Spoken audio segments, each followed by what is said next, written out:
Now for those that know me, they can tell you that I absolutely adore the classic Sonic games to appear on the Sega Mega Drive. These 4 titles are what made Sonic an absolute powerhouse in the golden age of gaming. However, there was one other title that bridged the gap between the past and the future. Of course, I'm talking about that masterpiece known as Sonic CD, but before I get ahead of myself, let's go back to the past to learn more.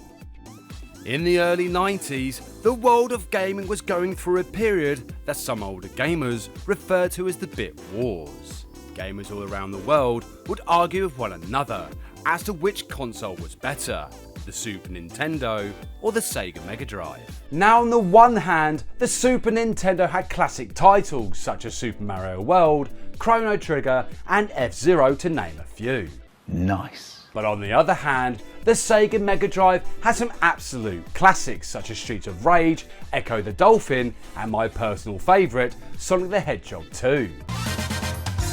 Each of these gaming systems had equally amazing games, however, Sega were behind the scenes working on something special. Now since its introduction, the Sega Mega Drive had been a firm favourite with Sega fans all around the world. And from this event, this is where Sega would announce a CD-based add-on for their 16-bit console, otherwise known as the Sega CD. Now I will return to the Sega CD in a future video, with it being quite an interesting spectacle of gaming.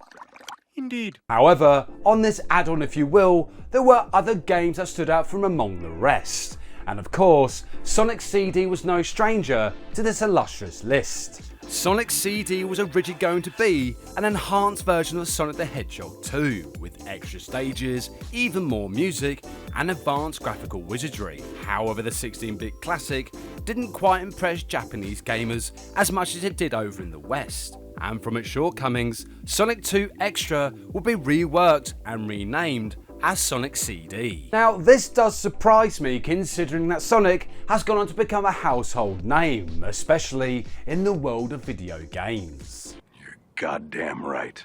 While the original Sonic the Hedgehog had a good balance of speed and platforming, Sonic Team wanted to implement exploration features in Sonic CD. More importantly, adding the concept of time travel to give gamers a truly unique experience. The ability to travel back and forth through the flow of time was certainly an interesting idea, which I'll come back to shortly. Oh, really? But in September of 1993, Sega CD graced the world of gaming on Sega's latest add-on for the Sega Mega Drive. Now Sonic CD takes place on Mobius, with the world's fastest hedgehog rushing towards Never Lake, where apparently a small planetoid called Little Planet appears above the lake at the end of each year. Upon his arrival, however, Sonic notices the small planet chained to a mountain, and so becoming a fortress filled with a robotic army.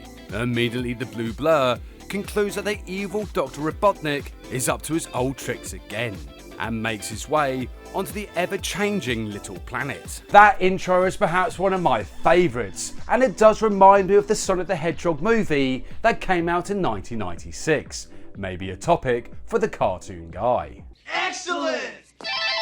And also Sonic CD was the introduction of Amy Rose, a pink hedgehog that was infatuated with the blue blur, despite her affections being one-sided. Love me! With 7 stages to traverse through, Sonic CD follows the same basic formula of the previous Sonic games, including a different variation of the infamous Special Zone. Now in the first 2 titles, the Chaos Emeralds were the main focus for Dr. Robotnik's desires, but this time around, the mad scientist wishes for the mystical Time Stones, which held the key for time travel. Well, hello, Mr. Fancy Pants. And with these stones of time, the evil genius can change the future by manipulating the past. But the Mad Doctor isn't alone when it comes to this wicked plan. He has the help of perhaps one of Sonic's most deadliest foes, known as Metal Sonic. Strange, isn't it? This soulless and unforgiving machine can quite easily keep Sonic on his toes.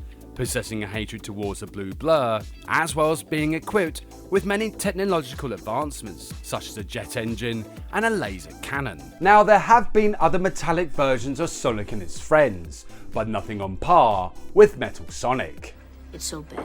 As I mentioned before, Sonic CD has 7 stages, but when you take into account the concept of time travel, this number increases dramatically. Sonic CD, unlike the previous titles, had 2 different endings, one where Sonic defeats Dr. Robotnik, while the other saw the evil genius taking over Little Planet in its entirety before moving on to Planet Mobius itself. I do love games with multiple endings, especially Chrono Trigger, which has 13, and I can confirm that I've managed to unlock 10 out of 13 endings so far. Not bad, not bad. When Sonic CD was released, it was met with critical acclaim, and even now is still regarded as one of the best Sonic titles from the 16-bit era. Neat. Overall, Sonic CD fits perfectly within the 16-bit era of games that star the world's fastest hedgehog. Now what I would love to see is Little Planet the Time Zones make a welcome return to the world of gaming. But while we wait and hope for this type of thing to become a reality, we are blessed with the fact that we can still play Sonic CD. And it's no wonder that this gorgeous game is still classed as a masterpiece decades later after its original release. Anyway, come back next time where I explore the history of Knuckles the Echidna and his connection to the Master Emerald. Thank you so much for watching, and see you next game.